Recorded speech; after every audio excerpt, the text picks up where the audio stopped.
One of the things we hear men complain about the most is that women don't want them because they don't have no money. Women only want men with money. Women are gold diggers, they say. Let's talk about that because, we have to look at the reality of the economy, the reality of lifestyles that people wish to live in the present, the future after retirement, as well as how they wish to provide for their children. And it's unrealistic to think that you are going to be with some broke ass dude who doesn't have, he has nothing to offer in that way. Look at what, I mean, just look at how we have to live, okay? Let's say you're a dude and you making, I don't know, what's the minimum wage? Just say $12. I don't even know what the minimum wage is. You making $12 an hour. Now, in some parts of the country, that might be, okay. Here in California, that ain't shit. There are people here making $135,000 a year that are still broke because of the economy in this location. So all of that is subjective. What is considered to be, quote, money is very subjective, and it's going to range by hundreds, by thousands of dollars uh, over, as you cross the country. So looking at that, I've been listening to this. People sent me some links to some guys' videos where they were complaining that that's all that women want is a dude with money, and that's why they feel like they're outside of women's views. Nobody wants them because they don't really have any money. We have to look deeper though. When you look at what kind of man has money, I mean, if he's unless he's like Prince Harry or somebody, and they have that intergenerational wealth, then or a DuPont or Ford Motor Company, something like that. Okay, unless they have some money like that that's passed down from generation to generation, the young man that you're considering being with has earned his way to the top. How has he done that? By being persistent, by getting his education, or by being creative at something and having a skill that other people don't have. So he's already head and shoulders above your average dude just on that. He is obviously ambitious, okay? He's a go-getter type. He's not lazy. He's not going to be the kind of guy that sits around playing video games. He's going to be reading books that are going to better himself and enable him to compete better and to make more money. These are the guys that are always busy. You're not going to catch them just wasting time hanging out at the bar or watching sports all day. They are busy striving and grinding. Okay, those are the guys that women want. Why? Because those are the guys that are going to take them and their family somewhere. You guys are always crying about you want a woman to follow you and submit to you and stuff. Who you think is going to follow you to live in the projects? Who do you think wants that for themselves? Now, I admit there are some women running around here talking about, he don't have to make a lot of money because I'll take care of him and I'll do everything that's required. I make enough money for both of us, and I don't really look for him to provide for me and this and that. Okay, I admit that there are women like that. Why they're like that, I don't know. Most likely they'd have decided that they'd rather, have a guy who's making less and not that ambitious to kind of off play what they are. You see what I mean? It's a hard, I mean, people complain sometimes that when you have two people in a relationship that are both strivers and drivers and grinders and go-getters, excuse me, that they don't really have that much time to spend on the relationship. But I also see where when people really value each other and their relationship is important to them, they make the time. So that's not an excuse. But what we're talking about is someone's general personality and their approach towards life. If you are a woman who wants a man who's going to be able to provide for your children, he's going to be able to provide them with a great education and tutoring if they need it, and enrichment lessons like music and dance and art and things like that if they would like to do it. If they want to play sports, that costs a lot of money. That's just not free.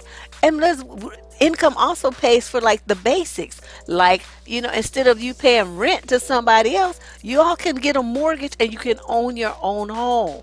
You can also have nicer clothes. You can replace your children's clothes when they need them. You don't have to have them wearing clothes that are a size too small, to squeezing their feet into shoes to try to make it stretch because you don't have the money to replace them right now.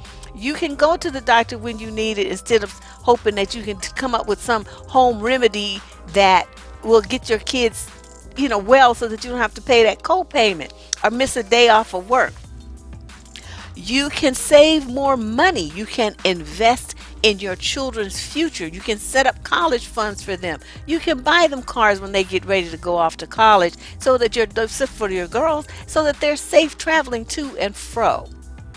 You can send your kids overseas for a semester in Europe somewhere. You can do all kinds of things like travel that provide your children with a global view of the world. Even if you just stay in the same country, at least they're getting to go somewhere, meet new people, do new things that their peers are not getting to do because they don't have no money. People who think on a larger scale have opportunities and create opportunities for themselves and for their children that people that have a small mind and a poverty kind of mindset don't have. In order to grow, you have to be willing to dream. And if you're afraid to dream because you don't think you can afford to, then you're going to stay where you are. When a woman thinks about that, because when she gets hooked up with a dude and she has babies by him and stuff, her life changes. During that period of time where she is pregnant and where she is recovering from the birth of the child, there are certain limitations to what she's able to do, especially in that 9th month. That 8th and 9th month is hell. You feel your body's not even your own anymore. You can't fit in nothing. You keep hard squeezing through doorways and stuff. It's just really a struggle for women. So during that period of time, you need to have a mate, or at least somebody that's going to, your husband, a boyfriend, somebody who's going to be supportive and able to help you financially get through that, so you feel secure and safe. You know that the nest that you bring in your new baby to is going to be safe and protected. The baby's going to be warm. The baby's going to be dry. The baby's going to have what it needs to thrive. That's what women want. So when you guys complain that women only want men with money, well, please explain to me why they shouldn't. What good is it gonna do for a woman to be with some broke man? You don't have nothing. And if, like I said, if you're broke now and you're a mature adult, teenagers, that's one thing. College students is something else altogether. You in your 30s or 40s and your ass is still broke? Well, see, now we have a problem, because that means that you are a bum. That means that you don't have any kind of ambition to better yourself, to change your circumstances, to grow and develop and progress. You don't have that drive. You're perfectly content in mediocrity. And if that's where you are, that's fine. Get you a woman that is fine with that.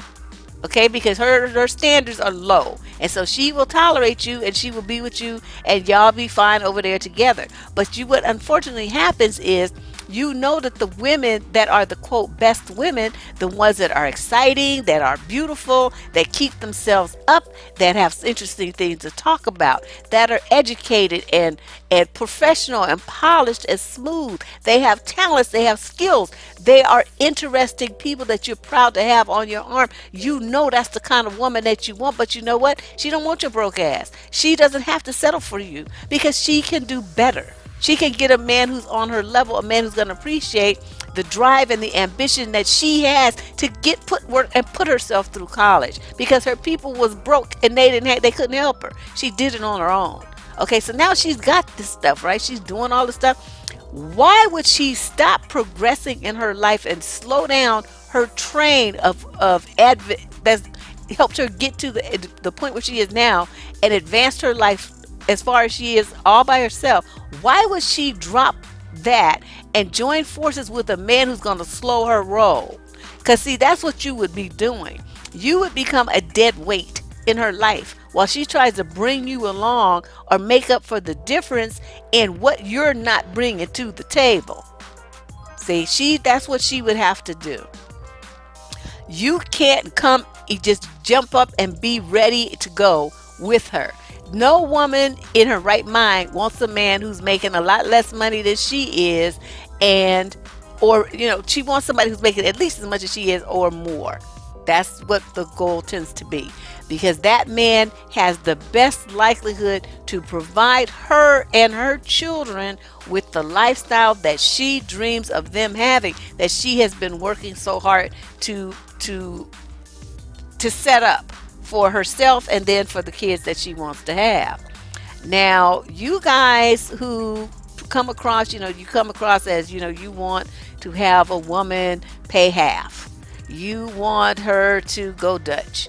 You want to make sure that everything is all even Steven as you going out, and you're not spending your money, and let me just come over and Netflix and all this stuff. All of those things portray brokenness.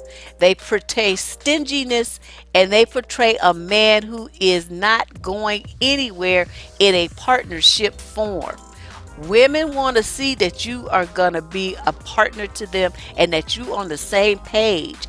That means that your drive is matching theirs, your ambition is matching theirs, your dreams of being later greater are matching theirs, and it's not just talk, you're actually doing something to make it happen.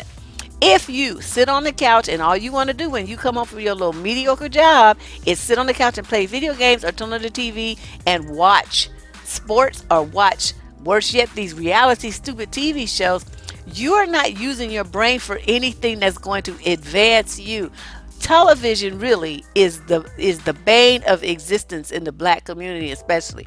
It's my grandparents used to call it the idiot box, because everybody who watches a lot of television is stupid. They don't read. You can't read and grow your mind watching TV.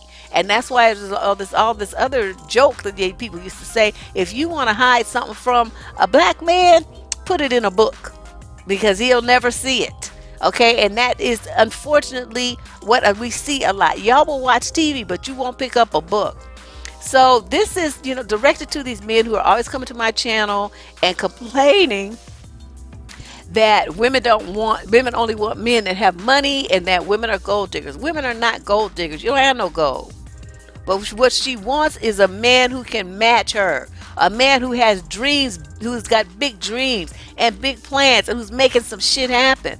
That's what women want. Women want a man who, if he's going to say, I will provide for you, that is going to actually happen. And that what she's doing to, assist on her end is just making them greater faster. Okay, that's what women are looking for. And if you don't have that in you, dude, you don't have that kind of gene, you don't have that kind of interest, you don't have that kind of energy, you don't even understand what the value is of all of that, because you grew up and you maintained this mindset where this is good enough. This is all right. Well, I don't need to do this and that. I'm okay with this. Okay, that's fine. That's great if you want to be that way. But do not malign a woman who doesn't. She wants her kids to have more opportunities to be the best people that they can be, and dream larger for them. She wants to put stuff in place so that they have a legacy. When their parents go, these children have something to inherit besides some fucking bills. Okay, that's what she wants. And if that ain't you, that's fine. Like I said, that's fine.